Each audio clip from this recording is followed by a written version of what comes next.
പിതാവും പുത്രനും പരിശുദ്ധ റൂഹായുമായ സത്യ ഏകദൈവത്തിന്റെ തിരുനാമത്തിൽ തനിക്ക് സ്തുതി. നമ്മുടെ മേൽ തന്റെ കരുണകളും മനോണവും എന്നേക്കും ഉണ്ടായിരിക്കട്ടെ. OBS forum, orthodox Bible study forum 180 എപ്പിസോഡിലേക്ക് ഏവർക്കും ഹാർദമായി സ്വാഗതം. യോഹന്നാനെ കുറിച്ച് നമ്മുടെ കർത്താവ് പറഞ്ഞ ചില വചനങ്ങൾ. നിങ്ങൾ എന്ത് കാണുവാൻ മരുഭൂമിയിലേക്ക് പോയി? കാറ്റിനാൽ ഉലയുന്ന ഓടയോ? അല്ല. എന്ത് കാണുവാൻ പോയി? മാർദ്ദവ വസ്ത്രം ധരിച്ച മനുഷ്യനെയോ? അല്ല. എന്ത് കാണുവാൻ പോയി? ഒരു പ്രവാചകനെയോ? അതെ, പ്രവാചകനിലും മികച്ചവനെ എന്ന് ഞാൻ നിങ്ങളോട് പറയുന്നു. വിശുദ്ധ ലൂക്കോസ് എഴുതിയ സുവിശേഷം 7-ാം അധ്യായം 24 മുതൽ 26 വരെയുള്ള വാക്യങ്ങൾ ഇപ്രകാരം സാക്ഷിക്കുന്നു. വരുവാനുള്ളവൻ നീയോ? അല്ല, ഞങ്ങൾ മറ്റൊരുത്തനെ കാത്തിരിക്കണമോ എന്ന് യോഹന്നാൻ തൻ്റെ ശിഷ്യന്മാരെ അയച്ച് കർത്താവിനോട് ചോദിക്കുന്നു. യോഹന്നാന് യേശുവിനെ കുറിച്ച് ഒരു സംശയമുണ്ടാകുകയാണ്. അതാണ് ഒലയുന്ന ഓടയോ എന്ന് പറയുന്നതിൻ്റെ സാരാംശം. ലോകത്തിൻ്റെ പാപം ചുമക്കുന്ന കുഞ്ഞാട് എന്നും ഇവൻ ദൈവപുത്രൻ എന്ന് ഞാൻ കണ്ട് അറിഞ്ഞ് സാക്ഷ്യം പറഞ്ഞിരിക്കുന്നു എന്നും യേശുവിനെ കുറിച്ച് ഉറക്കെ പ്രസ്താവിച്ച യോഹന്നാന് ഇപ്പോൾ സംശയമായിരിക്കുന്നു. അതേ, യോഹന്നാൻ കാരാഗൃഹത്തിൽ കിടക്കുകയാണ്. രക്ഷകനായ യേശു തന്നെ കാരാഗൃഹത്തിൽ നിന്ന് വിടുവിക്കും എന്ന ഒരു വിശ്വാസം യോഹന്നാനിലുണ്ട്. പക്ഷേ അത് നടന്നു കാണാത്തതിനാലുള്ള സംശയമാണ് ഇവിടെ ചോദിക്കുന്നത്.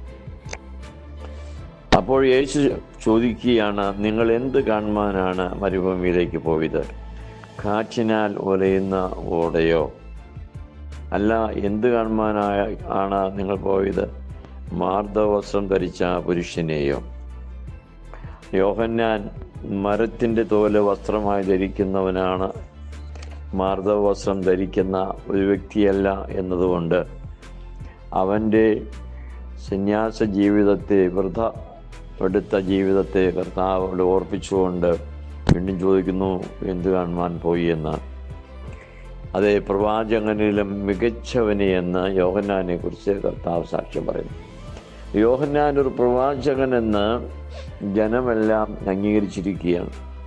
എന്നാൽ യേശുക്രിസ്തു യോഹന്നാനെ കുറിച്ച് സാക്ഷ്യപ്പെടുത്തുന്നത് പ്രവാചകൻ മാത്രമല്ല, പ്രവാചകനേക്കാൾ മികച്ചവനെ അത്രേ നിങ്ങൾ കാണുവാനായിട്ട് പോയതാണ്. ഇവിടെ ഒരു ചോദ്യം ഉദിക്കുന്നു, ആരാണ് പ്രവാചകനിൽ മികച്ചവൻ എന്നത്?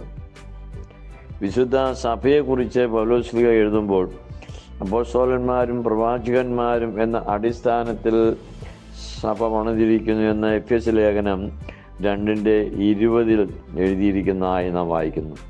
വീണ്ടും 1 കൊരിന്ത്യർ 12:28 ദൈവം സഭയിൽ 1-ാമത് അപ്പോസ്തലന്മാർ, 2-ാമത് പ്രവാചകന്മാർ, 3-ാമത് ഉപദേഷ്ടാക്കന്മാർ, ഇങ്ങനെ ഓരോരുത്തരെ നിയമിച്ചിരിക്കുന്നു എന്നും എഴുതിയിരിക്കുന്നു.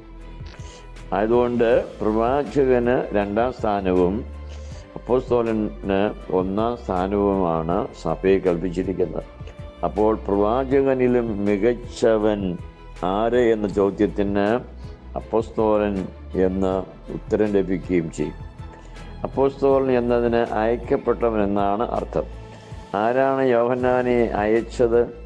മറുപടി വിശുദ്ധ യോഹന്നാന്റെ സുവിശേഷം 1-ാം അധ്യായം 33 കൊടുത്തിട്ടുണ്ട്.